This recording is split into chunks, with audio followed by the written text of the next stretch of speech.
Yo, what's going on, guys? Mush back at it with another video, and thankfully my worries have been alleviated. We did get more system requirements for Stalker 2, which really gives us more insight in terms of how this game is going to be running.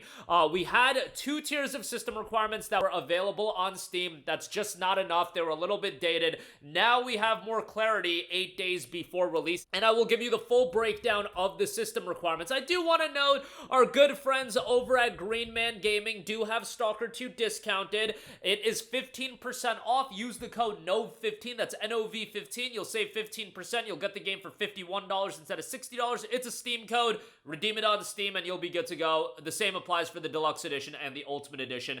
15% off on those. Link in the description box below with the code. And if you buy it, I do get a kickback. Obviously, the game is available on Xbox Game Pass as well. And the preload on Game Pass is live right now. Alright, now on to the system requirements, and let's fully break this down because we have a low tier, a medium tier, a high tier, which they are saying is recommended, and an epic tier for you ballers out there. So we'll go over that.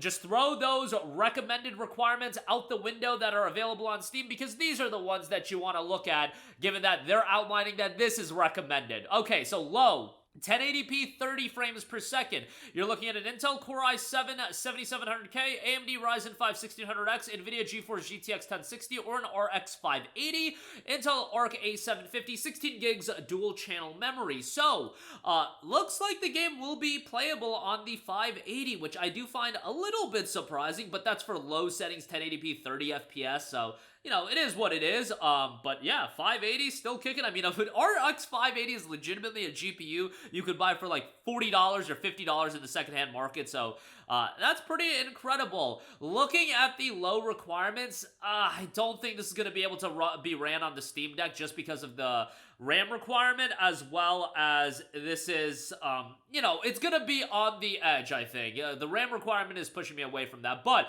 medium, that is for 1080p, 60 frames per second. I would imagine at the medium settings, but it doesn't outline that. Intel Core i7 9700K, Ryzen 7 3700X, NVIDIA GeForce RTX 2070 Super, RTX 4060, or AMD Radeon RX 5700 XT. 16 gigs of dual channel memory is noted for that as well. That's 1080p 60 FPS, which generally speaking, I mean, going by the Steam data that we do have available, that's probably the route that a lot of people are going to play the game at, but the RTX 2070, I believe, was listed as recommended for Stalker 2 right now, but they are saying recommended, and we'll go over that, is a little bit higher end, to say the least, but RTX 2070 Super, RTX 4060, that's what you're looking at for that.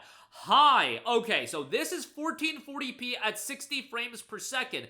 Intel Core i7 11700, AMD Ryzen 7 5800X, NVIDIA GeForce RTX 3070 Ti or an RTX 4070, RX 6800 XT on the AMD side, 32 gigabytes of memory as well. So this is 1440p at 60 FPS. We do have 4K settings, but just to break that down, man, it's going to be a difficult game to run at 1440p. 1440p, I feel like, is the resolution a lot of enthusiasts go with. It's the resolution that I personally game at. I just think pushing games at 4K, it becomes a factor of it getting too difficult. Even with top-of-the-line GPUs, it's just...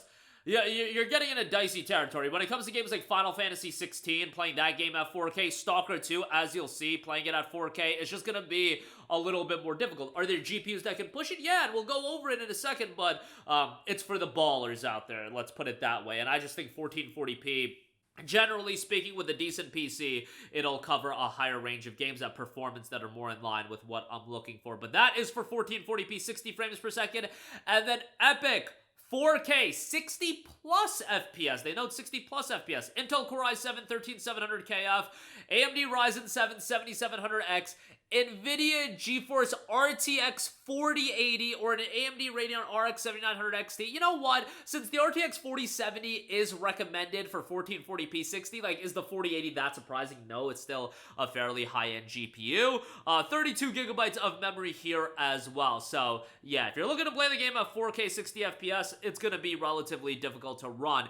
It would be nice to get a little bit more insight exactly how we are going to be able to run the game in terms of what settings are going to be able to be tweaked. But low, medium, high, and epic, those are the graphics presets that are in the game. At least that's what's noted in the graphic, and I imagine that is the case where medium, that requiring an RTX 2070 Super, that's for 1080p 60 FPS at the medium graphics preset. So if you're looking to play this game at high at 1080p, it's going to be wildly different. If you're looking to play this game at epic at 1080p, which they note that is the graphics preset that they noted for the 4080, that is going to be different from the medium requirements, of course, where it's a 2070 Super.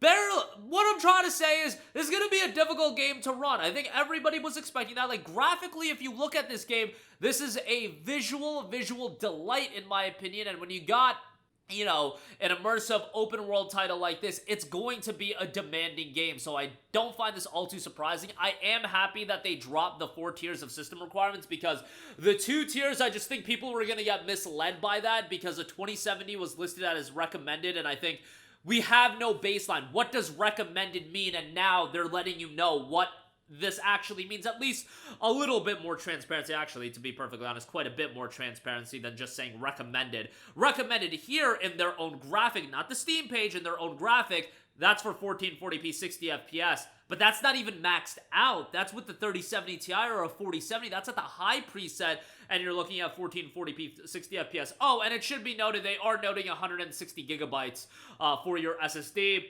The preload's live on Xbox, the preload's live on PC Game Pass as well, and it's around 150 gigabytes for the install, so I believe they just say 160 gig for, you know, giving themselves a little bit of headroom, which, generally speaking, they do that with the majority of games when it comes to storage size requirements for games that come out. There is going to be DLC for the game. There's a season pass and story-based DLC that is baked into the Ultimate Edition as well, and the extra content with the Deluxe Edition. Again, if you do want the game a little bit cheaper, Green Man Gaming is the spot to go. Use the code NOV15, that's NOV15, and you will save 15%, and you'll get the game cheaper. That is for a Steam key. And it should be noted that DLSS 3 is supported with this game, and it isn't outlined whether or not this is using DLSS. Based on the fact that it isn't stated that DLSS is being used, I imagine that this is running the game natively at these resolutions, and hopefully DLSS is going to give us a little bit more headroom to get more performance. Fingers crossed on that one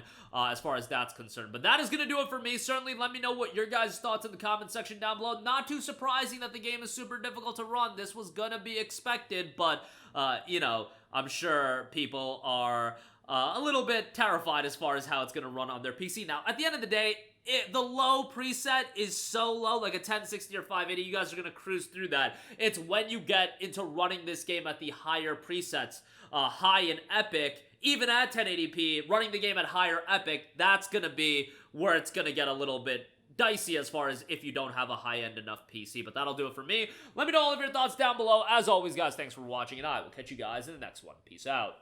Hey, what's going on, guys? Mush here again. Hope you enjoyed the video. As you guys might know, YouTube's notification system is sometimes a little bit wonky, even if you're subscribed to the channel. Maybe you're not abundantly aware that I uploaded a video. To remedy that situation, make sure you hit the bell notification button. This way, whenever I upload a new video, and I try to upload as consistently as possible, you will be notified directly of the upload, and you can watch it as soon as it goes live. I would really appreciate it if you guys hit that button so you can stay up to date with all of the content I'm posting. But as always, guys, thanks for watching, and I'll catch you guys in the next one. Peace out.